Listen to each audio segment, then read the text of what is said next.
I did it because being a mayor has always been my dream job. There's great honor in filling potholes.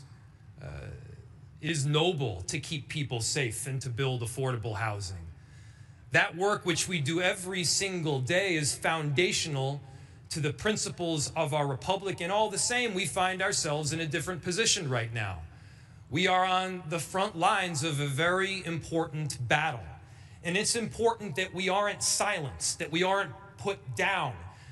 This is not a time to bend our heads in despair or out of fear that we may be next, because if we do not speak up, if we do not step out, it will be your city that is next.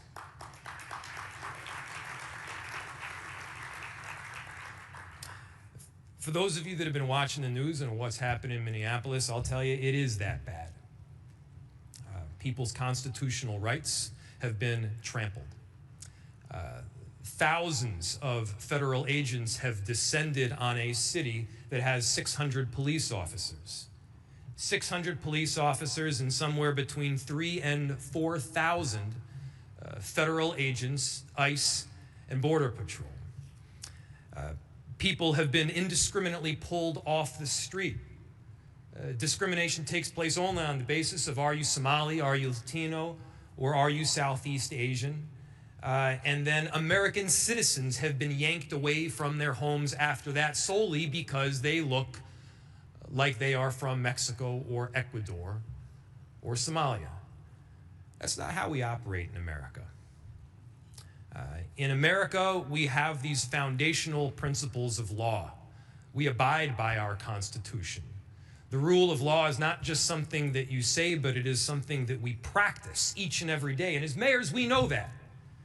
As mayors, we operate in the reality business. It is a reality that we've got to keep people safe on a daily basis. And by the way, we do that, partnering with a number of different jurisdictions, working with our federal government. In Minneapolis, we've worked extensively with the ATF and the FBI and the DEA, the U.S. Attorney's Office, to successfully drive down crime. And despite what you may hear on different media channels, crime is down in virtually every category and virtually every neighborhood of Minneapolis. Minneapolis is a safe city. It is less safe when chaos reigns supreme. It is less safe when families do not feel comfortable going to school or buying food at the grocery store because they're worried that their very family might get ripped apart. It is less safe when we have roving bands of agents marching down the street just looking for somebody who might be concerned. And I gotta tell you, everybody is concerned when you have that kind of occupation. And so we've been very clear. The Operation Metro Surge needs to end. This kind of conduct and siege needs to stop, not just in Minneapolis. It needs to stop nationwide.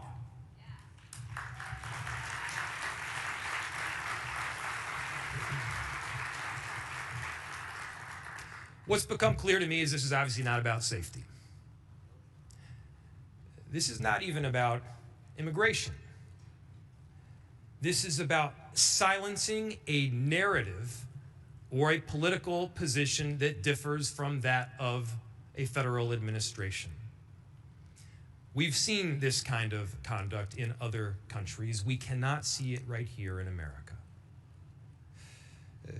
This is not a Democratic or a Republican issue. Never once have I made this partisan. This is a foundational principle of making sure that the endurance of our republic can continue on. It may seem like I'm talking too much on the macro level, or maybe this is a concerning thing to say, but I got to tell you, we're seeing it in our streets right now. And it is up to each and every one of us to partner together, to work together, to protect those ideals that we hold firm. The power of the federal government is awesome. The military force that they have, they got tanks, they got bazookas.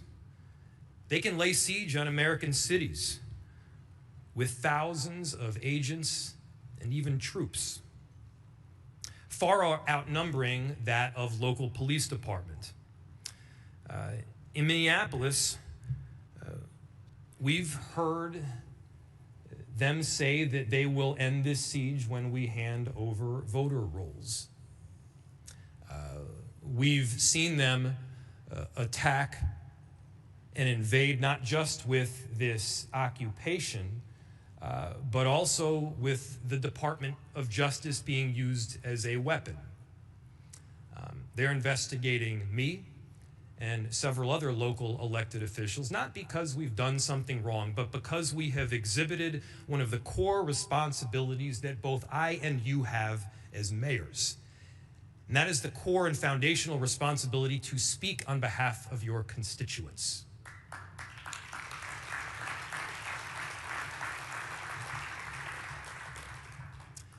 I'm going to continue to speak on behalf of my constituents. We won't be intimidated in Minneapolis, and if there is any place to take inspiration from, don't take it from me. Take it from the 435,000 Minneapolis residents that call our great city home and the many more that come and go. Take it from the tens of thousands of people that have stood up and peacefully protested to say we love our neighbor, we care about our collective family, and we're going to do everything possible to keep them safe. Take inspiration from the people that are dropping their neighbors off to the grocery store or standing guard outside a daycare to make sure that their families don't get ripped apart. Take it from the countless people that are exhibiting this foundational love of both city and, importantly, country. This is an opportunity to be a patriot, to stand up for the kinds of liberties and freedoms that we all hold dear. As a nation of immigrants, it should not matter where you are from. We rise based on our own merit. We fall based on our own flaws. Whole communities are not held accountable for the actions of a few. In America, we've got that kind of due process. We got to stand by that due process where you actually have rights. Those rights are exhibited in the form of a court system. And the battlefield that we need to be operating on is that court system right now. Look, in cities, we have laws that we abide by. We have work that we need to do. And the reality is you can't exercise the extraordinary power that the federal government has to force nationwide outcomes on localized issues, leaving our own citizens as collateral damage in a hostile negotiation. By their own words, what we've seen this administration push for is this whole concept that might makes right. That might makes right. Stephen Miller has pushed for this concept, calling it the iron law of the world. That might makes right. Stephen Miller is wrong. Time and again,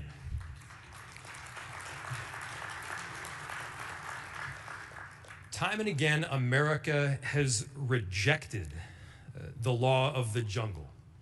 Time and again, America has rejected this notion that might makes right.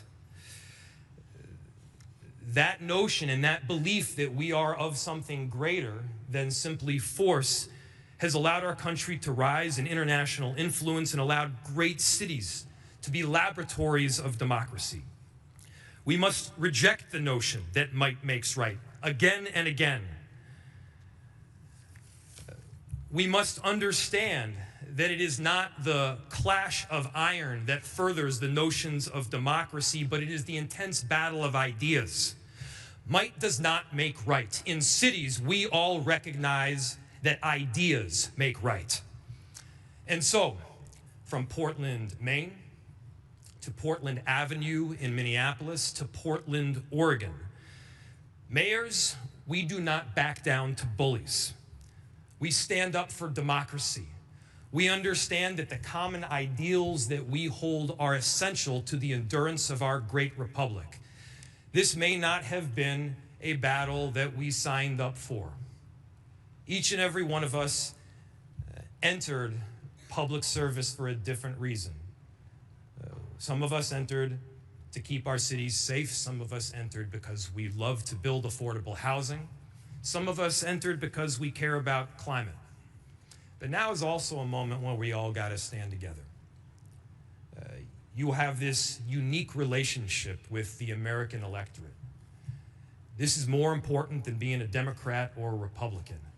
This has to do with our day-to-day lives, who we are as a people, who we are as a democracy, and who we can be as American citizens. Mayors have that important role. I know that you will carry it out, and I cannot be prouder to be part of this tremendous team.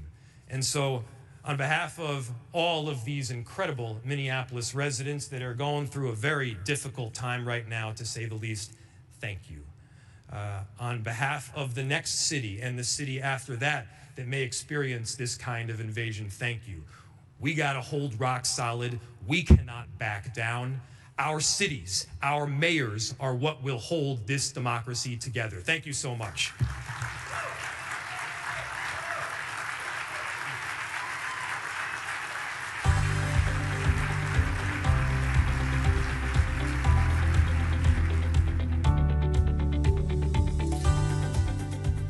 This session is now adjourned.